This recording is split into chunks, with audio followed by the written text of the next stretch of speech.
The surreal horror of Skibidi Toilet, explained. By now, you've surely seen the grotesque heads of Skibidi Toilet, singing from their stained porcelain bowls, and wondered if the kids are alright. What began as a few loosely connected YouTube shorts, in 2023 has since exploded into a phenomenon among children. Even Gen Z appears to be baffled by the trend, as the younger generation, Gen Alpha, is leading the charge. Skibidi Toilet has even sparked something of a moral panic, with many parents under the impression that whatever it is, it can't be good for their children, it just doesn't feel right. Some parenting websites are warning against so-called Skibidi Toilet syndrome, while Russian authorities are reportedly investigating the series for its detrimental effect on children. What is Skibidi Toilet, and why is it so popular? It all started from a single YouTube short created by animator Alexei Gerasimov, whose channel is known as baffled. Boom. Gerasimov was inspired by the TikTok remix of the song Dom Dom Yes Yes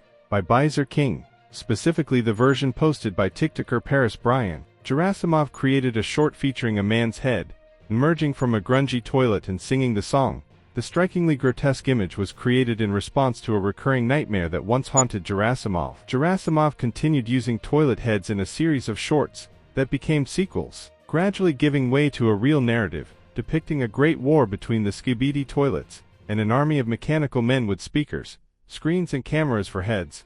These designs are, admittedly, pretty cool. While the Skibidi Toilet series would never have emerged from a traditional children's media platform, kids seem to find them deeply compelling. The catchy song, combined with the image of a human head inside a stained toilet, seems to stain the brain, like a cigarette burn. It's worth noting that Gen Alpha is growing up in a world oversaturated with media, surrounded by flashing, flickering screens screaming for attention, so perhaps it makes sense that such a viscerally unpleasant image would stick. After binge watching the series with my son, who became a fan of the characters via Roblox, I even started to understand the appeal. There's definitely a story being told, without dialogue, set in a strikingly original world. For some reason, the younger generation seems to like faceless characters with objects for heads, like Siren Head. The moral panic is overblown, but the series can be fairly violent, in a video gamey way. In fact, the whole thing was animated, using Source Filmmaker, a free 3D animation software released by Valve,